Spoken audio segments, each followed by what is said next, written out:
The March sun was burning bright over Austin, Texas, the kind of heat that made the asphalt shimmer and the air hum. Crowds moved through downtown like a river, drawn by the pulse of music echoing from every open bar and corner stage. Austin was alive with rhythm, guitars, and laughter, a city built on sound and second chances. Inside the Magnolia Cafe on South Congress, Ava Monroe wiped down a table by the window, her reflection flickering faintly in the glass. A lock of red hair slipped from her bun, catching the light. She brushed it back, a small, habitual gesture that said more about her than she realized.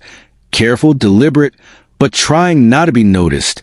She'd been in Austin for 3 years now, long enough to stop feeling like a stranger, but not long enough to forget why she'd left Louisiana in the first place. To most customers, Ava was just a kind waitress who remembered their usual order: the turkey club, the black coffee, extra lemon in the tea. But beneath that calm exterior lay a story only a few knew. Dr. Lena Hart, her physician, was one of them. Ava had moved to Texas to start fresh, away from the whispers of judgment and the pain of what had happened to her back home, an assault that left her both scarred and infected. For years, she carried that virus and the shame that came with it like invisible armor. Now, on good days, she told herself she'd finally learn to live again. At least until the afternoon Ethan Ward walked in. He didn't look like a festival goer. No wristbands, no flashy clothes, just jeans, a plaid shirt, and a calm confidence that seemed to belong to another world entirely.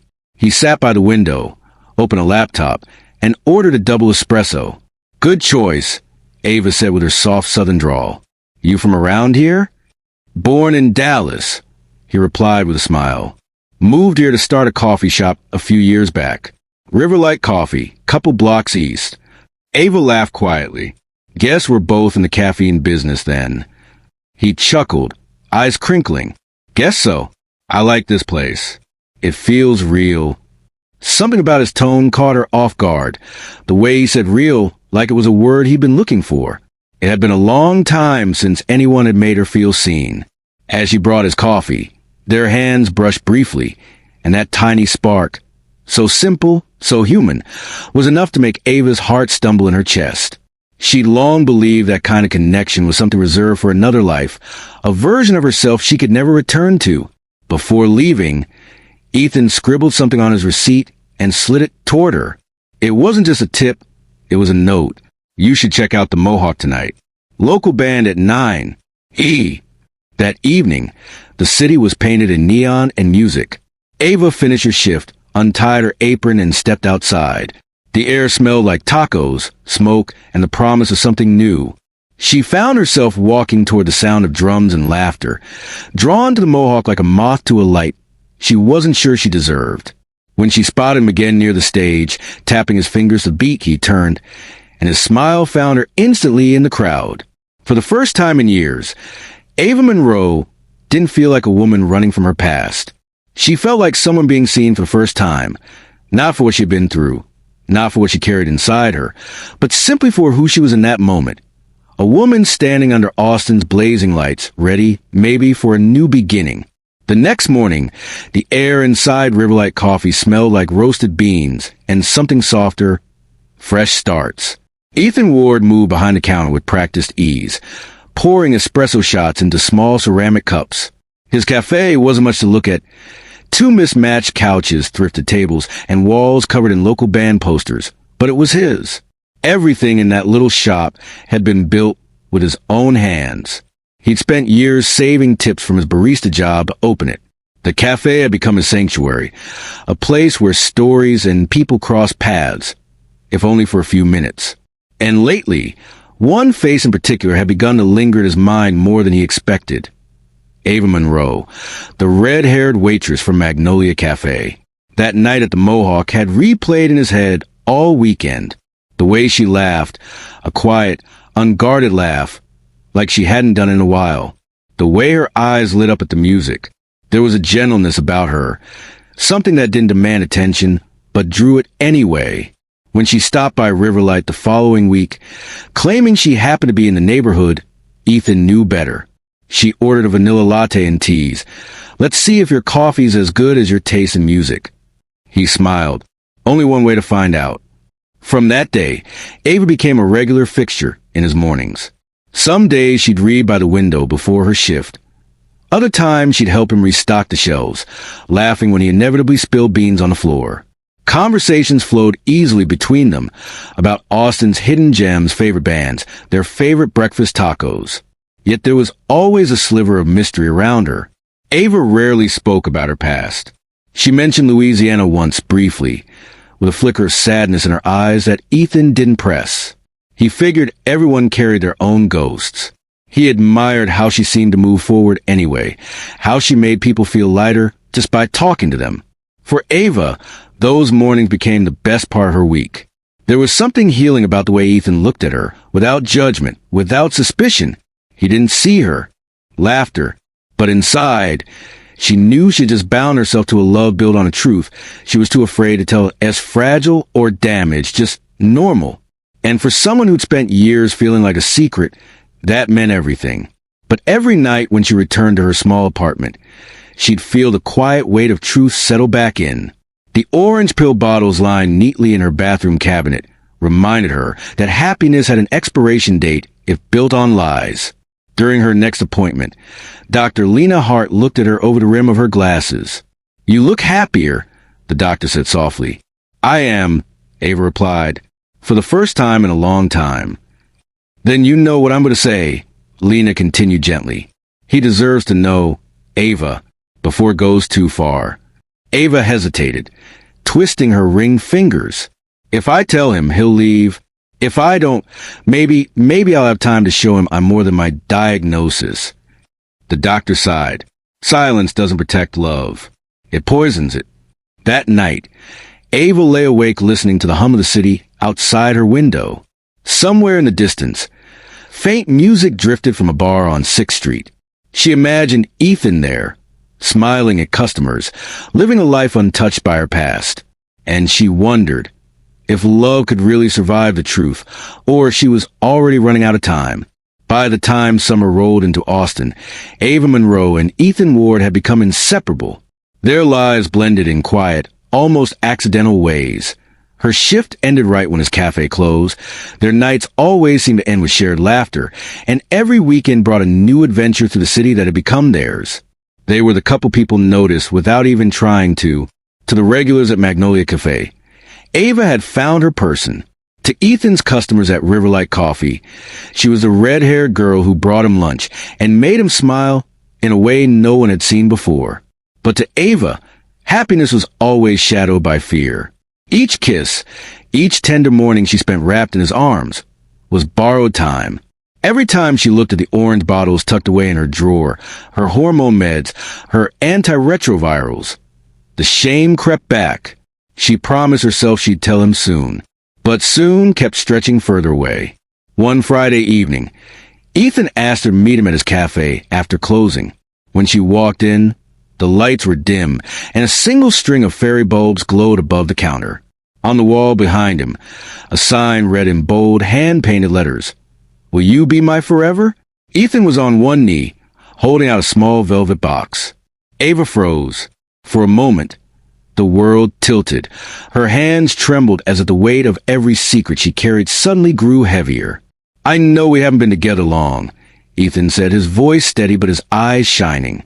"But when I met you, I stopped feeling like I was searching for something. You make every day feel like home. I want to build a life with you, Ava." She covered her mouth with her hand, tears spilling over. There were a dozen things she should have said, confessions, explanations, warnings. But all that came out was a broken whisper. "Yes." The cafe erupted in applause from the few friends and customers Ethan had invited. He stood, kissed her hand, and slipped the ring onto her finger. In the back of the crowd stood Noah Pierce, Ethan's longtime best friend. His polite smile didn't reach his eyes. That night, as they celebrated, Noah stayed mostly quiet, watching Ethan's happiness with a strange tightness in his jaw. When he raised his glass to toast, his voice carried a subtle edge. "To honesty," he said, glancing at Ava. "May it always be part of your love." Her chest tightened. She smiled, but inside, a chill crept through her veins. In the weeks that followed, Wedding plans filled every conversation. Dresses, flowers, venues. Things Ava never believed she'd get to dream about. Yet with every fitting and cake tasting, guilt burrowed deeper. She told herself she'd confess before the wedding. Every time she tried, fear strangled the words in her throat. Dr. Lena's heart grew firmer in her warnings. You can't build a marriage on silence, Ava. He deserves to know before he says those vows. But Ava couldn't bring herself to destroy the only happiness she'd ever known. She began to convince herself it would be fine, that her viral load was undetectable, that their love would survive anything. The wedding took place in Zilker Park, under a warm October sky.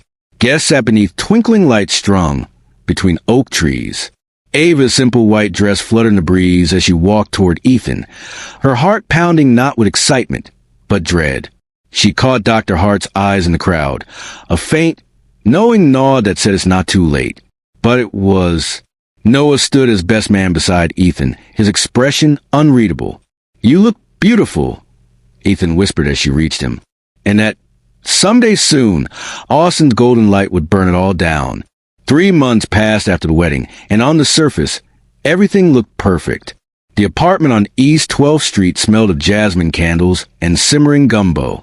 Ava Monroe and Ethan Ward had settled into married life like two pieces that finally fit. Their routines intertwined. Morning coffee at Riverlight, her shift at Magnolia, dinner by the TV with jazz playing low in the background. But beneath the quiet comfort, something unspoken festered.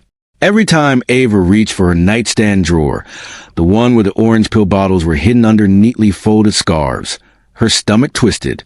She'd gotten good at taking her medication before Ethan came home, at smiling through guilt when he wrapped his arms around her from behind. But the weight of the secret pressed heavier with every kiss goodnight. Dr. Lena Hart had been right. Silence didn't protect love. It poisoned it. Ethan never noticed the lies in the beginning. He was too busy being happy. He'd talk about new blends to the cafe, or how they should take a trip to New Orleans someday, to see where you grew up. Every time he said it, Ava's heart lurched. Louisiana was the one place she could never go back to. Not after what happened there. Not after the night that changed everything. Then one ordinary Tuesday, Ethan went in for his annual physical, something he did like clockwork every spring to renew his health insurance. He wasn't worried. He ate clean, didn't smoke, and jogged around Lady Bird Lake 3 times a week. But when his doctor came back into the room, the tone had changed. Mr. Ward, the doctor said slowly, your blood work shows you tested positive for HIV. The words didn't register at first. Positive for what? It didn't make sense. He'd never used drugs, never been reckless. There had only been one woman in his life these last few years, his wife. The next few minutes blurred. The doctor talked about follow-up tests, modern treatment, the importance of communication. But Ethan heard none of it. His pulse roared in his ears, and his mind spun through every unexplained detail. The pills in the drawer, the secret appointments, the vague references to her past. By the time he reached his car, his hands were shaking. He sat behind the wheel, staring to the windshield at nothing, rage and disbelief clawing at his chest. When he got home that evening, the apartment was filled with the smell of spices. Ava stood at the stove, humming softly as she stirred the gumbo. She turned, smiling. Hey, you're home early. He tossed the paper envelope onto the table. It slid open, spilling the test results across the surface. Ava froze. When were you going to tell me? Ethan's voice was low, too calm, the kind that carried danger. I wanted to. I tried, she stammered, her voice breaking. I'm on treatment, Ethan. My viral load is undetectable. I didn't mean to. Didn't mean to what? His fist slammed against the table, scattering papers to floor. To let me marry you? To let me believe I was safe? To take away my choice? Tears streamed down Ava's face. I was afraid of losing you. Ethan's jaw tightened. You already did. He turned, grabbed his jacket, and walked out into the Texas night, leaving the door open, the gumbo burning on the stove and the sound of Ava's sobs echoing down the hallway. The morning sun had barely risen over East Austin when the call came in. A water leak on the second floor of an old brick building on Red River Street. The tenant below had noticed water dripping through her bathroom ceiling all night. When Mrs. Chun, the elderly woman who lived downstairs, climbed the steps to apartment 2B, she found the door slightly ajar. She hesitated before calling out softly, "Ava? Ethan?" No answer. Only the sound of water, steady and rhythmic, spilling somewhere inside. Pushing the door open, she stepped into a scene that didn't make sense. The air smelled metallic, thick and wrong. The lights were off, curtains drawn. The living room floor was slick beneath her shoes, and the hum of the overflowing bathtub echoed through the stillness. Then her eyes fell on the carpet, on the woman lying motionless beside the couch, her red hair fanned out like a blood-stained halo. Mrs. Chun screamed. Within 20 minutes, sirens filled the street. Yellow tape went up around the small apartment building as Detective Rowan Miles arrived. Coffee in one hand, notebook in the other. He'd seen plenty of death in his 20 years with the Austin Police Department, but there was something about this one, the quietness, the intimacy of it, that made the hairs on his neck stand up. Forensics was already at work. Ava Monroe, 26 years old, declared dead at the scene. Multiple stab wounds to the chest and abdomen. No forced entry. No sign of burglary. The living room showed only a few signs of struggle. A knocked-over lamp, scattered documents, and on the coffee table, a half-finished cup of tea. "What's this?" Miles asked as a technician pointed to the papers on the floor. Medical forms, prescriptions, laboratory reports, all with Ava's name printed across the top. The bathroom told another story. A kitchen knife, its blade smeared with blood, lay in a half-filled tub, the faucet still running. It looked like someone had tried to wash something away, but hadn't stayed long enough to finish. In the corner of the room, a photograph caught Miles's attention. A wedding picture. Ava, smiling in a white dress, her eyes bright with joy. Beside her stood a blond man with his arm wrapped around her waist. Ethan Ward, husband and owner of Riverlight Coffee. "Give me his location." Miles said. By noon, the apartment building was surrounded by onlookers. Mrs. Chun sat wrapped in a blanket on the back of an ambulance, still trembling. "They were good people," she told the detective between shaky breaths. "Always kind. But 2 nights ago, I heard shouting. Ethan was yelling. He said something about lies, about betrayal. Then the door slammed. I didn't see him after that." The theory came together fast. A fight, a confession, a husband pushed past the edge. It made sense, too much sense. But Miles had been around long enough to know that the easiest story was rarely the right one. He walked through the apartment one more time. Something about the scene felt off. The teacup still steaming. The door unlocked. The faint jazz music playing from the small speaker by the couch. Whoever had killed Ava hadn't been a stranger. They'd been comfortable enough to linger. As the medical examiner zipped the body bag, Miles stood silently, his gaze fixed on the bloodstains against the pale carpet. "Where's the husband?" a patrol officer asked. "Missing," Miles replied, eyes narrowing. "But he won't be for long." Outside, Austin continued its usual rhythm. Coffee brewing, guitars strumming, traffic buzzing. Unaware that somewhere in the heart of the city, love had curdled into tragedy. And Detective Rowan Miles knew one thing for certain. This was no crime of passion. This was something darker, a story that had been waiting to end. Detective Rowan Miles stood in the middle of the small, waterlogged apartment long after the forensics team packed up. Outside, the early morning bustle of Austin had returned. Traffic, coffee cups clinking, dogs barking. But inside, the air still felt heavy with silence. He stared at the crime scene photos tacked to the board back at the precinct. The overturned lamp, the cup of tea, the medical papers. Nothing about it screamed robbery. This was personal, intimate. The husband was the obvious suspect. Ethan Ward, 32, small business owner, missing since the night before the body was found. Motive, betrayal. Opportunity, last seen at the apartment. Miles scribbled a note beside his photo. Check bank records, phone, motel cams. But the detective had learned to distrust neat answers. "Too clean," he muttered, flipping through witness statements. By noon, they had Mrs. Chen's full account transcribed.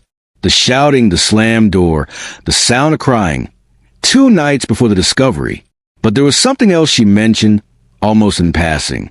I heard another man's voice, younger. I thought maybe one of their friends.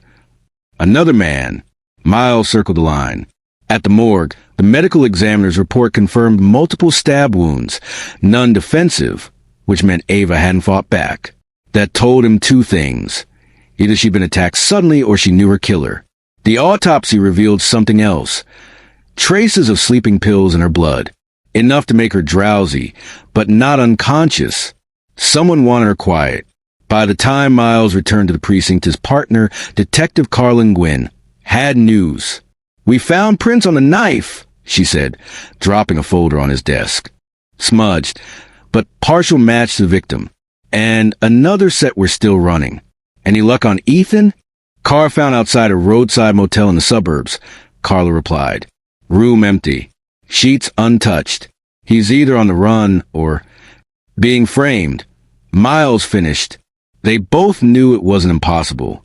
The scene had been too carefully left behind.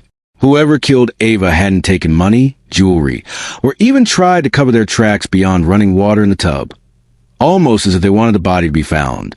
Then came the call from Tech Forensics.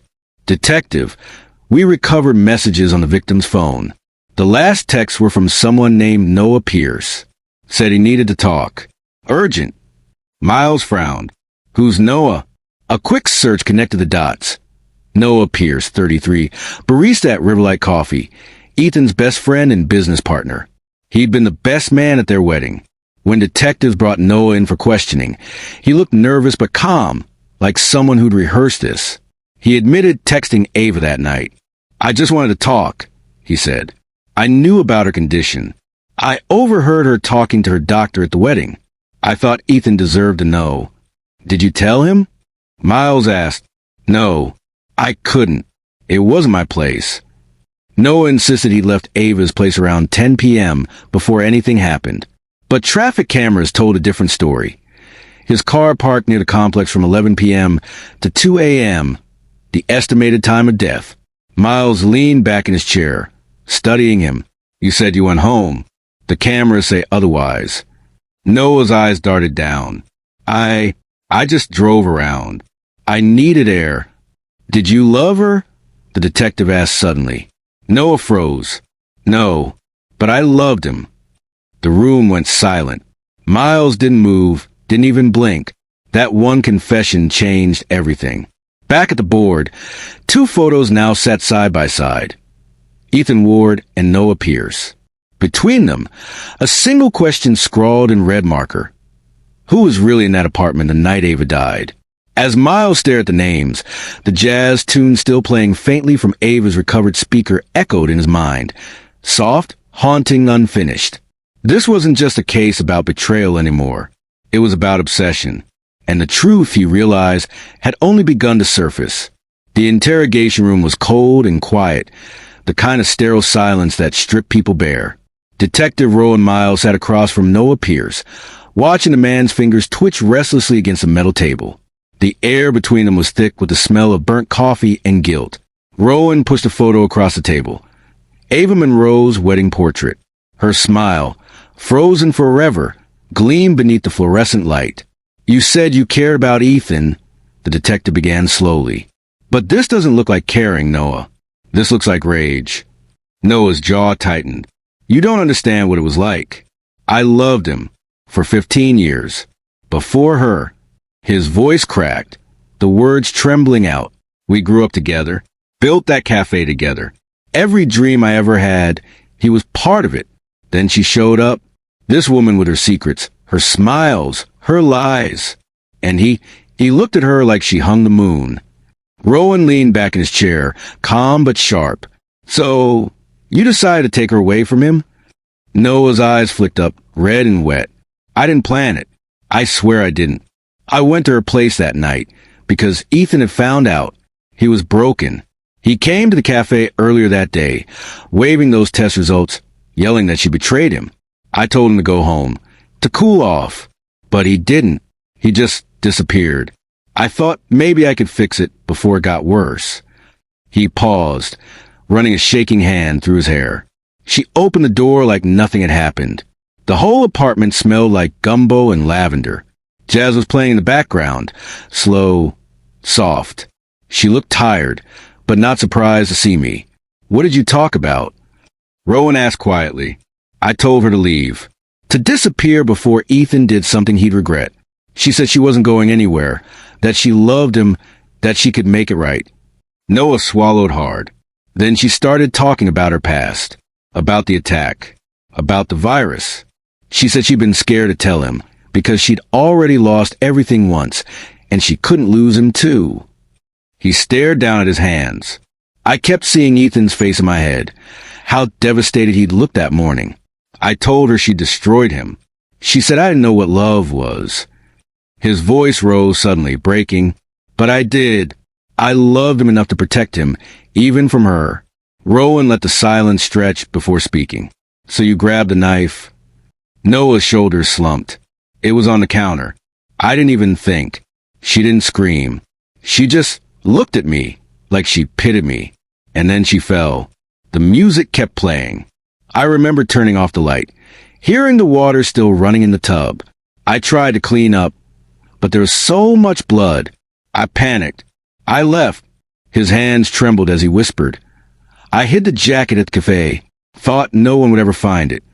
Rowan nodded slowly, then reached into the folder and pulled out the evidence photos, the blood-stained jacket, the knife, the fingerprints. He slid them across the table. "It's over, Noah." Noah's head dropped, tears dripping onto the table. "You know what the worst part is?" he said softly. "She really did love him.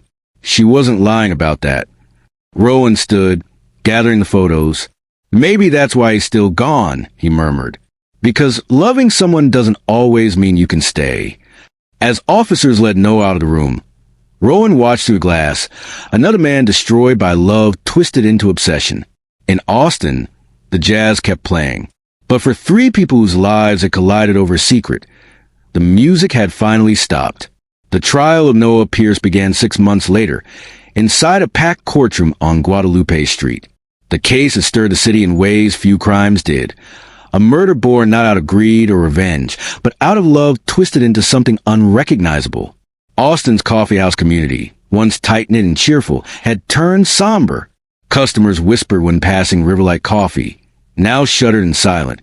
A for lease sign taped to its windows like a gravestone. Inside the courtroom, Detective Rowan Miles sat among the spectators, his notebook resting on his knee.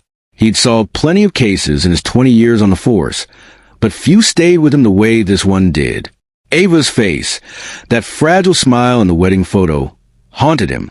Every time he thought of it, he couldn't shake the feeling that this story could have ended differently, if only someone had told the truth sooner. When Noah was led in wearing a pale orange jumpsuit, the courtroom buzzed. He looked thinner, hollowed out, but not defiant, just tired. The prosecutor's voice rang through the still air. "The defendant claims this was a crime of passion. But make no mistake, this was a crime of possession. He did not love Ethan Ward. He wanted to own him." Every word cut through the silence like glass. On the witness stand, Dr. Lena Hart testified next. Her tone was calm, steady, but beneath it was heartbreak. She spoke of Ava's years of struggle, the assault in Louisiana, the move to Texas, the quiet hope that someone would one day see her as more than a diagnosis. She wasn't reckless, Dr. Hart said softly. She took her medication religiously. Her viral load was undetectable. She lived with integrity, except for one lie she was too scared to undo. Fear kept her silent, and silence killed her. Those words hung in the courtroom long after she stepped down. Noah's defense attorney argued desperation, that Noah had acted out of emotional disturbance, that his intent wasn't murder but panic. But the evidence was too strong. The fingerprints, the hidden jacket, the confession. When it was his turn to speak, Noah's voice was barely audible. "I thought I was protecting him," he said, eyes fixed on the floor. "But maybe I was just protecting myself from being forgotten." The verdict came swiftly. Guilty of first-degree murder. Life in prison without parole. A collective murmur rippled through the courtroom. Noah didn't cry. He just closed his eyes and whispered something no one could hear. Maybe a prayer, maybe a name. Rowan walked out into the crisp February air afterward. The courthouse steps bathed in afternoon sunlight. He'd seen justice before, but this didn't feel like victory. It felt like an echo, something hollow left behind after too much loss. Ethan Ward never appeared at the trial. In fact, he hadn't been seen since the night Ava was killed. Police traced his bank withdrawals, his abandoned car, his last cell ping near a rural bus terminal. And then nothing. No trail, no goodbye. Rumors swirled. That he'd gone west, maybe California. That he'd changed his name. Some said he couldn't bear the guilt. That living meant carrying the weight of what he hadn't stopped. Others whispered that he'd simply vanished to start over, the way Ava once had. Weeks after the trial, Rowan visited the cemetery on the city's edge, where Ava Monroe's modest gravestone rested among wildflowers and wind-blown leaves. Her friends from Magnolia Cafe had pooled their tips to give her a proper burial. Dr. Hart had insisted on one simple inscription. She wanted love, and she was brave enough to believe in it. Rowan stood there for a long time, hands in his coat pockets, thinking of the chain reaction of silence, one secret spilling into another until 3 lives were destroyed. He thought of the note on Ava's nightstand, recovered during the search. It was half-written, ink smudged by tears. Ethan, there's something I need to tell you before we say I do. Please don't hate me. I didn't mean to lie. I just didn't want to lose the first person who ever looked at me like I was real. She never finished it. Back at the precinct, Rowan filed a case report under closed. But it didn't feel closed. It felt like an unfinished song. Late that evening, he poured himself a cup of coffee and watched the city lights blink on across the skyline. Somewhere out there, Ethan was alive, maybe trying to forget. Somewhere else, Noah sat behind concrete walls, reliving the moment he crossed the line between love and madness. And in between them was a ghost of a woman who had only wanted a chance to be loved without fear. Rowan wrote one last line in his notebook before shutting it for good. Sometimes truth doesn't kill. Sometimes it's the silence that does. As he left the station, the night air carried the faint sound of a saxophone from a nearby bar, a slow, mournful jazz tune drifting through the streets. In a city built on music and second chances, Ava Monroe's story had ended far too soon. But maybe Rowan thought that song, her song, would linger long enough for someone else to hear it, and learn that love without honesty will always be doomed to tragedy.